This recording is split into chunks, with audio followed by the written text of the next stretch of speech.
It's almost surreal to ride a drop pod down to the surface of one of EVE Online's tens of thousands of planets in the upcoming shooter tie-in EVE Vanguard. I've flown by them hundreds of times in the many years I've been playing the venerable spaceship MMO, but usually at astronomical distances. I always wondered what was going on down there. I would make up stories about it in my head. Now I have a high-powered space rifle in my hands, and I'm experiencing the universe up close and personal. And while it was a very, very early build that couldn't show off a lot of those bigger promises, to my disappointment, there are some promising hints already.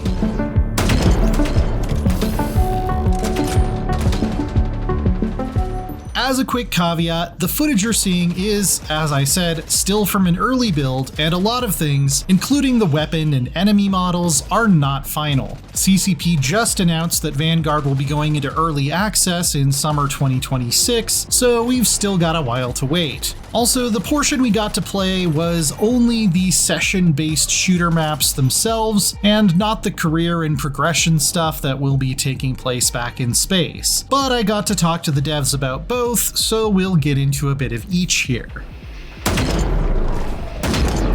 What exactly is a Vanguard? Well, like most things in EVE Online, it's some esoteric high-concept sci-fi that can seem a little bewildering at first. Your character is a semi-immortal infomorph, which is to say a digital human consciousness that lives in cyberspace. I guess you could say you're something like Johnny Silverhand from Cyberpunk 2077. To fight on the front lines of New Eden's many wars, you upload yourself into a powerful war clone, which is purpose-grown from a fresh soup of biological matter for each mission. They're not free, but you can call down a new one in the middle of a mission if the one you're in gets blown up, explaining how you can respawn over and over.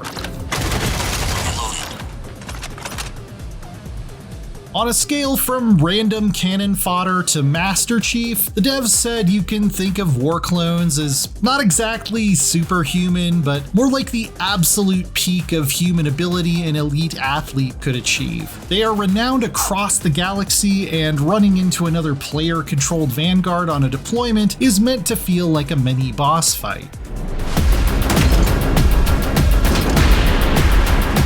Vanguards gather in Bastions, which CCP says you could think of almost like the Continental from John Wick. I swear I'm not trying to shoehorn in more Keanu Reeves references here, it just happens. It's neutral ground to shop, swap stories, and pick up new commissions, represented by a virtual space where you'll be able to physically walk around and interact with other mercs' avatars. As someone who was devastated when EVE Online removed the ability to walk around in stations, I was particularly happy to hear this.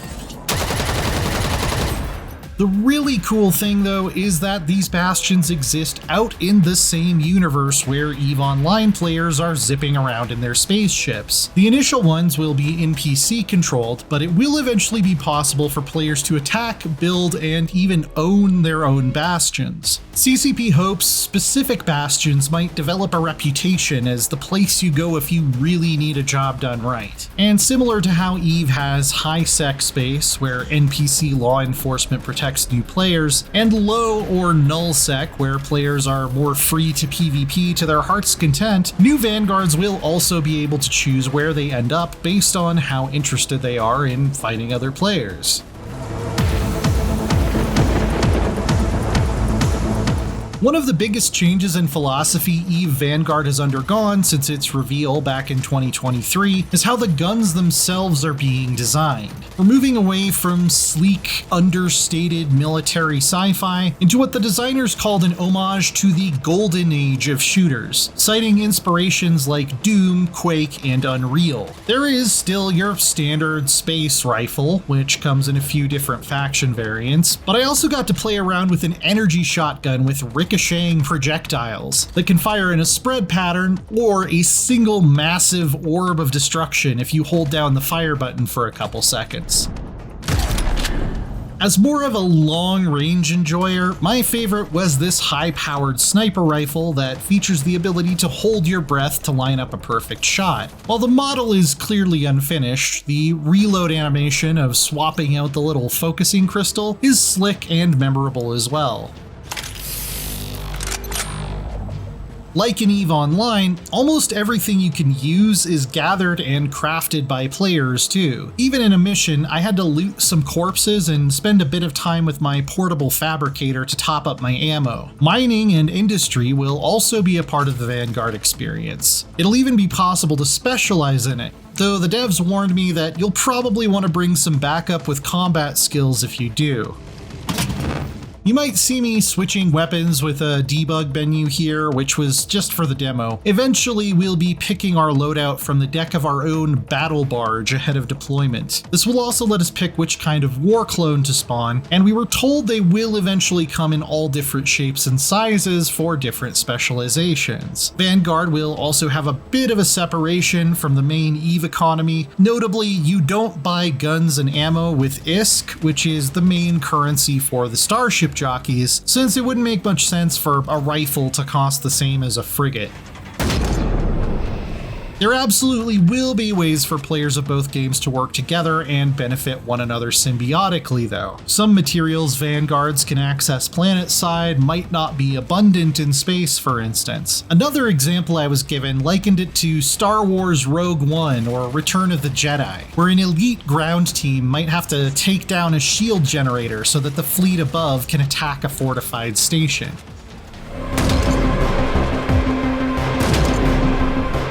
The enemies here are also a work in progress. Using placeholder models, they spawn in small groups and mostly keep their distance, but I did get caught a couple times by a flanking attack from an unexpected direction. We got to see some of the concept art of one of the PvP enemy factions, Mordu's Legion though, and they are extremely unsettling. These cyborg space mercs who have their heart ritually removed as part of their initiation will come in several different ranks, with some being able to direct others on the battlefield.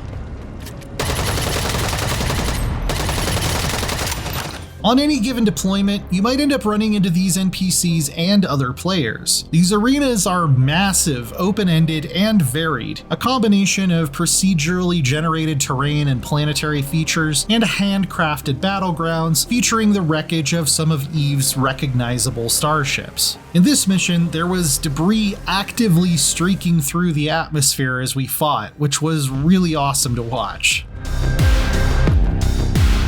For now, EVE Vanguard is still a lot of wills, shoulds, and hope tos. It is playable, and the gunplay is a bit unpolished but satisfying. The environments are impressive, and weapon designs are diverse and bombastic. It's just hard to get the full picture without actually experiencing how it will tie into the EVE Online shared universe or the social features, which are definitely the most exciting parts of the whole idea. For that, we'll have to wait until the middle of next year when early access warps in, at which point both games will be connected at last.